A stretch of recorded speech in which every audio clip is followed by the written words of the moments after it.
What is up, guys, and welcome back to another training with me. My hope is that you like these. My hope is that you're finding value in these and that you're taking little gold nuggets out of this. I would even say like bronze nuggets, right? Like they're not golden nuggets. The golden nuggets we definitely get into in our team member perspective group. Every single Wednesday and Friday we meet virtually as a group, and we train on Fridays and we practice on Wednesdays, right? Training is something that we do, and if you want to become a top producer, you've got to be dedicated to your craft. You've got to figure out how you can continue to level up yourself, level up your skill set so that you continue to improve. Because here's the deal, at least in my experience, nothing, especially in a sales position, nothing is guaranteed, nothing is permanent. Just because you had a great month last month, guess what? It starts over this month. You got to continue to show up. You've got to continue to take the saw off and sharpen it so that when you go and cut the tree, like you're actually getting more out of what you're doing. You're working smarter instead of working harder, right? Now, I won't go too far into that because you still need to work hard, but I'm telling you, if you want to pour gas onto the fire and continue to pour gas onto the fire, train, get better, get around top producing team members just like you and pick their brains. Figure out what they're doing to sell more policies, because I'm telling you, there's something you could take away from them that could take you to that next level. And so, guys, today I want to talk a little bit about the new business conversation. If you are an agent, writing new business every year is like paramount to your agency's success. If you're a team member, writing new business every month is paramount to have a good commission check. The more new business that we write, the more money we make. The more people we help. It's just such a great thing. And quite honestly, team members listening to this, if you want to increase your paycheck, double down on new business. And so let's talk about the new business conversation. And what we're going to focus on for this training is the inbound lead. What I mean by inbound lead is, I'll give you a few examples. We've got your company leads. So the company that you represent maybe disperses leads to you every week, every month, and you're getting a few company leads coming in. Internet leads. We're going to just focus on those two things, and I'll just say call-ins, call-in quotes. So you've got someone that calls in, hey, I need to get a quote on my insurance. We'll just stick with those three. So we've got your company leads, you got your internet leads, and your call-in for quote. Now you're probably thinking, Coulter, why in the world are these inbound leads? Because on all of these, I'm actually calling them, so it's like an outbound lead. No, what I mean by inbound lead is regardless if it's a company lead, an internet lead, or someone's calling into your office to get a quote, there is something that happened that caused this prospect to want to look at different options for their auto insurance. Something happened, something caused them to get to a place where they're like, I'm filling out this form because this is going on and I'm going to be getting quotes for my auto insurance. So that's a big key that I want you to really think about and internalize. With these leads, if it's a company lead, an internet lead, or a call in for a quote, something happened with this prospect that caused them to want to look at different options for their insurance. Because I don't know about you, like I don't just shop my insurance just because I'm bored. I've got other things to do. My life is busy. I'm trying to run a business. I'm trying to sell.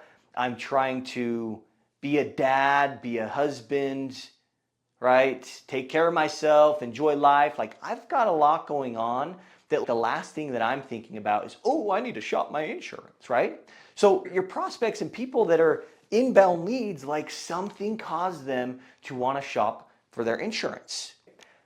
My question is this.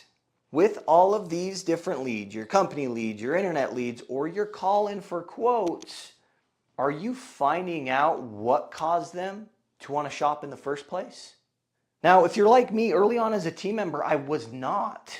And we're going to talk about like how that was limiting me and how I could have closed a lot more households if I would have just done what I'm about to teach you guys in this training video.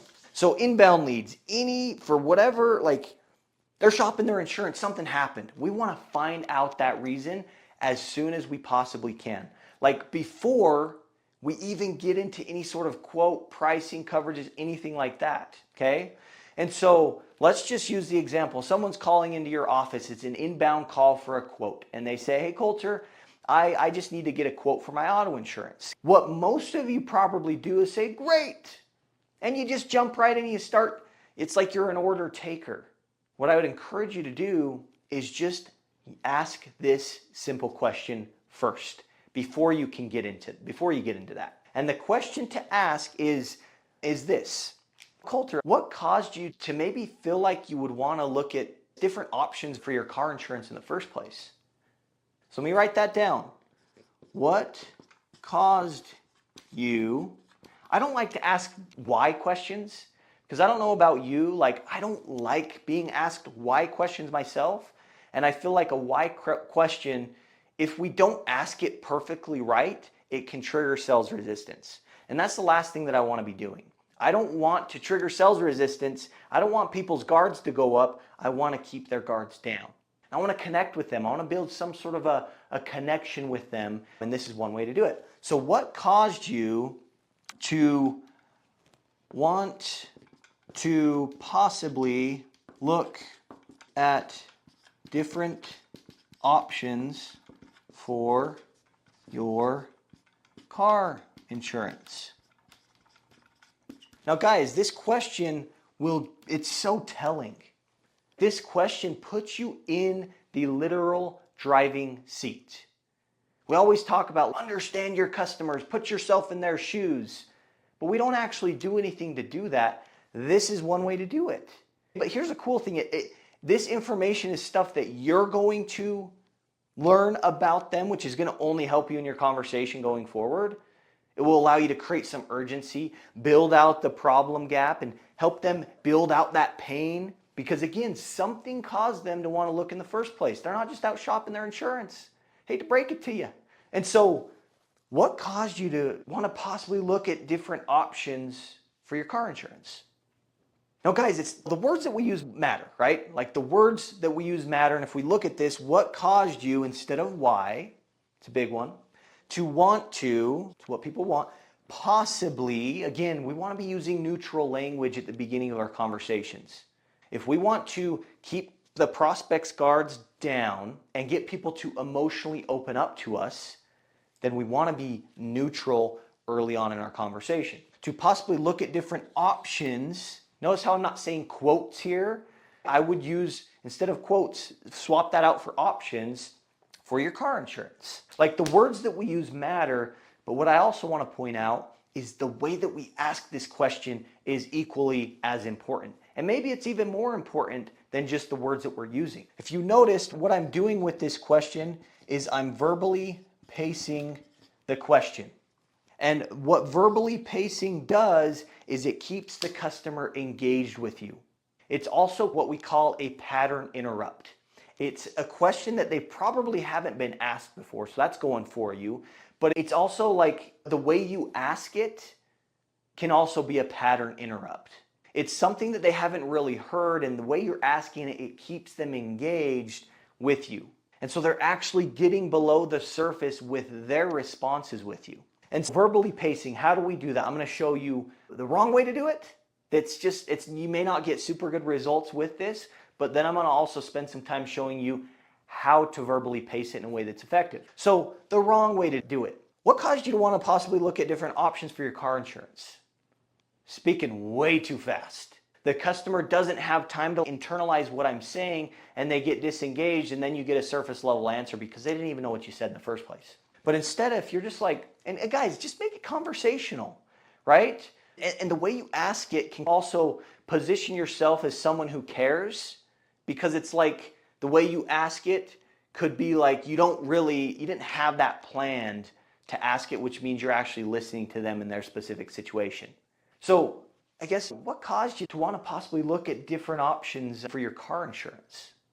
And what we want to use here in the way that we ask it, aside from verbally pacing that, right? It's not like, what caused you to want to look at possibly looking at different options for your car insurance? Like, we got to slow down.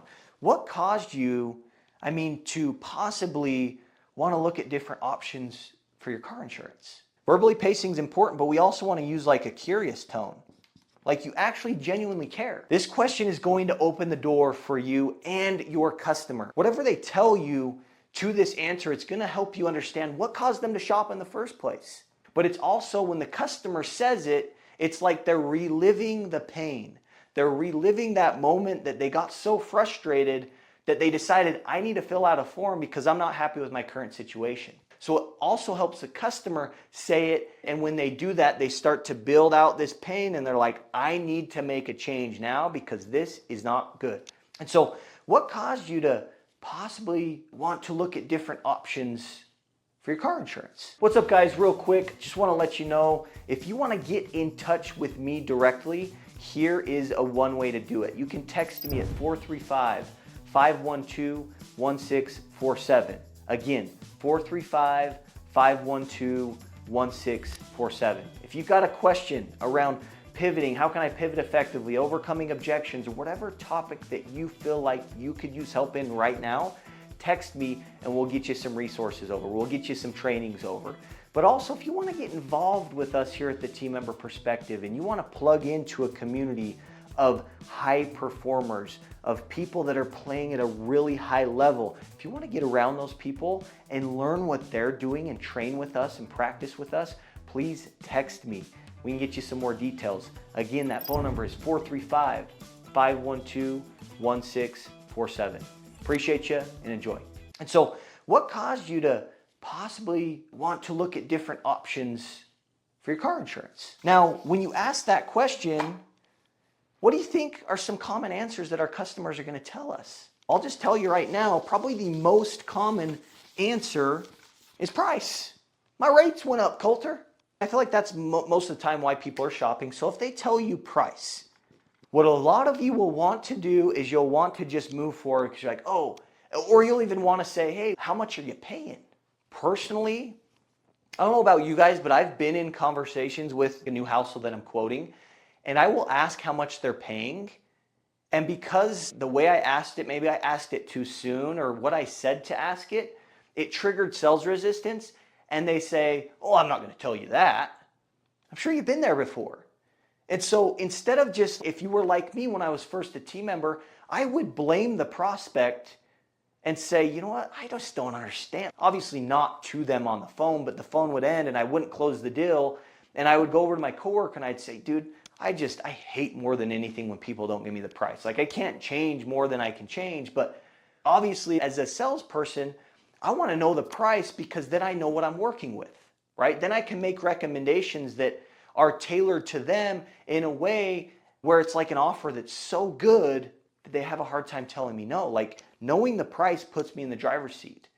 And I would recommend, if you're not finding out the price before you get people quotes, change that and figure out how to get the price. It will put you in the driver's seat. But again, if we ask it too soon, or if it comes off not super genuine, or if they like smell some sort of commission breath there, like, they may not give it to you. But what a lot of you will do is jump too far ahead with this instead of probing a little bit. And so what we'll want to do is when they give us this answer, it could be price, it could be like service, they had a bad service, it could be a claim or whatever. But when they give us this price, what we want to do is we want to probe. Use probing questions with this price. And so a few examples, I'm not going to spend a whole lot of time because I just wanted to show you this first initial question that can totally change your new business conversations. It can allow you to close more policies because you're finding out what in the world happened that got them to want to go through this pain and getting quotes from different companies. But we want to probe at this. And so what I mean by that is they're like, yeah, my rates went up. What I want to do is I want to ask and find and dig a little bit deeper and understand a little bit more as to why they maybe went up. Just understand their situation more. What happens is when I ask these sequence of questions, outside of getting me all the information that I need to have a compelling conversation with them and be like influential and persuasive and sell more, outside of that, these questions help the prospect in their mind realize that, yeah, the pain that they came to me with was maybe here, but now with these questions, it's here. Now it's creating more urgency for them to change, right? Because if people are, number one, in enough pain they will do anything to change. Or if they fear future pain, they will also do anything to change as long as that pain gap is big enough. So we're building out this pain gap, but also the really cool thing about this is it also is a way to build a relationship with people, to build a connection. And when you ask these questions, you come off genuine. You come off like you genuinely care. Now, it's important that you genuinely care, but I'm telling you the psychology behind what these questions do when we probe. So a question about price, yeah, Coulter, my rates have went up. I'd say, yeah, I hear that a lot. I guess, was it like a gradual increase over the last 6 months, or was it like a sudden jump? So that's another question we can ask them. Oh, it was a sudden jump. I don't want to stop there. I want to continue to probe. So like with that sudden jump, did you have any tickets that would have caused it to just jump up like that? Did you have any sort of accidents? Anyone in the household have any claims that would have shot it up like that? Did you add a young driver? Or, like, can you think of any reason that your bill might have just shot up like that?